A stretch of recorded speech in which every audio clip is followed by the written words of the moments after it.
ತಾಯಿಯನ್ನು ಸ್ಮರಣೆ ಮಾಡೋದು ಸಾಮಾನ್ಯವಾದ ಧ್ಯಾನ ಅಲ್ಲ, ಮತ್ತು ಅಷ್ಟು ಸುಲಭ ಕೂಡ.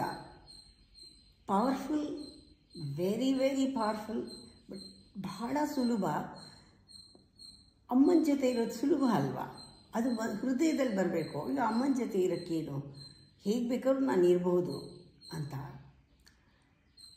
ಅವಳು ಧ್ಯಾನ ಮಾಡಿದಾಗ ಅವಳ ಧ್ಯಾನದಲ್ಲಿ ಎಷ್ಟು ಶಕ್ತಿ ಇದೆ ಅಂದರೆ, ಹಾವಿನ ಹಾಲಾಹಲವೂ ಕೂಡ, ಆ ವಿಷವೂ ಕೂಡ ನಮಗೇನು ಪರಿಣಾಮ ಬೀರಲ್ಲ. ಅಂದರೆ ಗರುಡನ ಥರ ಆಗ್ಬಿಡುತ್ತೆ. ಗರುಡಗೆ ಹಾವಿಗೆ ಯಾವಾಗಲೂ ನೋಡಿದ್ದೀರ, ಗರುಡನ ಒಂದು ಶಕ್ತಿ ಯಾವುದೂ ನಮಗೆ ವಿಷ ತಗಲಲ್ಲ. ಇದಕ್ಕೆ ಈ ಶ್ಲೋಕಕ್ಕೆ ಗರುಡ ಪ್ರಯೋಗ ಮಂತ್ರ ಅಂತಲೇ ಹೇಳ್ತಾರೆ. ಈ ಮಂತ್ರವನ್ನು ಯಾರು ಜಪ ಮಾಡಿ, ಇದರಲ್ಲಿ ಬೀಜಾಕ್ಷರ ತಗೊಂಡು ಸ್ವಾಹ ಅಂತ ಬರುತ್ತೆ.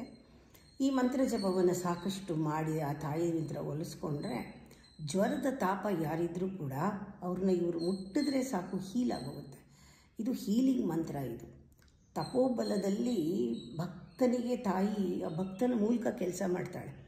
ಆ ತಪಸ್ಸಿನ ಶಕ್ತಿ ಎಷ್ಟಿರುತ್ತೆ ಮಂತ್ರದ್ದು ಅಂದರೆ, ತಾಯಿ ಆ ಜ್ವರದ ತಾಪವನ್ನು ಹೋಗಲಾಡಿಸ್ತಾಳೆ. ಎಷ್ಟು ಕಾಯಿಲೆಗಳಿಗೆ ಈ ಮಂತ್ರವನ್ನು ನಾವು ಪ್ರಯೋಗ ಮಾಡ್ತೇವೆ. ಇದು ಒಳ್ಳೆಯದಿದು, ಇದು ತುಂಬ ಒಳ್ಳೆಯದು. ಈ ಮಂತ್ರ ನಾವು ಹೇಳ್ತೀವಿ, ನಿನ್ನ ಪಾದ ಧ್ಯಾನಿಸಿದವನು, ಅವಳ ಪಾದನ ಧ್ಯಾನ ಮಾಡಿದ್ರೆ ಹಾವಿನ ಹಾಲಾಹಲಕ್ಕೆ ಗರುಡನಂತಾಗುವನು.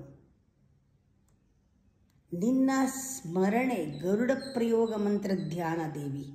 ತಪಸ್ಸು ಜ್ವರದ ತಾಪವನ್ನು ತಂಪು ಮಾಡುವ ನಿನ್ನ ತಪೋಬಲದಿಂದಲೇ ತಾಪ ಎಲ್ಲ ಹೊರಟೋಗುತ್ತೆ, ನಿವಾರಣೆ ಆಗುತ್ತೆ. ಸರ್ವ ರೋಗವನ್ನು ಪರಿಹಾರ ಮಾಡ್ತೀಯ ನೀನು. ನಿನ್ನ ಪಾದ ಸರ್ವರೋಗವನ್ನು ಪರಿಹಾರ ಮಾಡುವ ನಿನ್ನ ಪಾದವೇ ಪಾವನ ಶಶಿ ಶಿಲಾಮಣಿಯು. ಈ ಶ್ಲೋಕ ನನಗೆ ತುಂಬ ಇಷ್ಟ. ಇದನ್ನು ಹೇಳ್ತಾ ಇದ್ರೇ you feel very cool. First healing ಆಗೋದು ಇಲ್ಲಿ. ನಾವೆಲ್ಲರೂ ಹೀಲ್ ಮಾಡ್ತೀವಿ ಅಂತ ಬೇಕಾದಷ್ಟು ಟೆಕ್ನಿಕ್ಸ್ ಬಂದಿದೆ.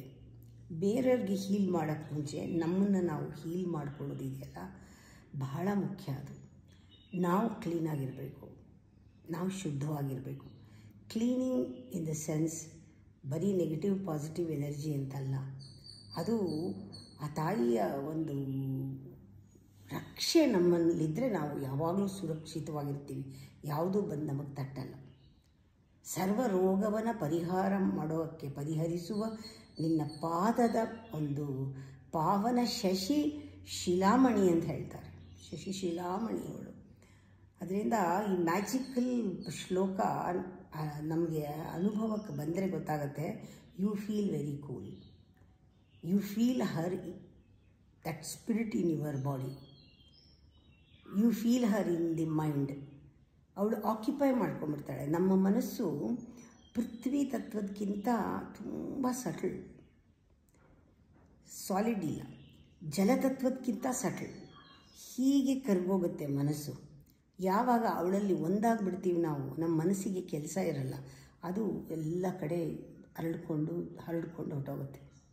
ಎಷ್ಟು ಹಗುರ ಆಗುತ್ತೆ ಮನಸ್ಸು, ಶಾಂತವಾಗಿ ಹರಡ್ಕೊಂಡು ಹೋಗ್ತಾ ಇರುತ್ತೆ. ಯಾಕೆಂದರೆ ನಮಗೆ ಅವಳ ಪಾದ ಬಿಟ್ಟು ಬೇರೆ ಕೆಲಸನೇ ಇಲ್ಲ, ಬೇರೆ ಏನೂ ತಿಳ್ಕೊಳ್ಳೋದು ಬೇಕಿಲ್ಲ. ಅವಳ ಪಾದ ಒಂದೇ ಸಾಕು. ಏನು ದೇಹಕ್ಕೇನೂ ಬೇಕಿಲ್ಲ, ತಂಪು ಸಾಕು ಅವಳದು. ಅವಳೇ ಆ ತಂಪಾಗಿರ್ತಾಳೆ. ಆ ಟೈಮ್ನಲ್ಲಿ ನಮ್ಮ ಬುದ್ಧಿನಲ್ಲಿ ಬರೋ ಆಲೋಚನೆಗಳಿಗೆ ಅವಳೇ ಸಾಕ್ಷಿಯಾಗಿರ್ತಾಳೆ. ಅವಳು ಗೊತ್ತು ಯಾವುದು ಯೋಚನೆ ನಮಗೆ ಆರೋಗ್ಯನ ಕೆಡಿಸ್ತಾ ಇದೆ, ಯಾವ ಯೋಚನೆ ಯಾವ ಕರ್ಮ ನಮ್ಮನ್ನು ಬಂಧನದಿಂದ ಮುಕ್ತಿ ಮಾಡಬೇಕು ಅಂತ ಗೊತ್ತು. ಆ ಯೋಚನೆಗಳೆಲ್ಲ ಹಾಗೆ ದೂರ ಹೊರಟೋಗುತ್ತೆ. ಅದಕ್ಕೆ ಸ್ವಾಹ ಸ್ವಾಹ ಅಂತ ಮಂತ್ರದಲ್ಲಿ ನಾವು ಜಪ ಮಾಡ್ತೀವಿ. ಇಟ್ಸ್ ಎ ಬ್ಯೂಟಿಫುಲ್ ಶ್ಲೋಕ. ಇದು ಸೌಂದರ್ಯ ಲಹರಿಯಲ್ಲಿ ಇದೆ. ಇದು ಶ್ರೀ ಸೂಕ್ತದಲ್ಲಿ ಇದು ಯಂತ್ರ.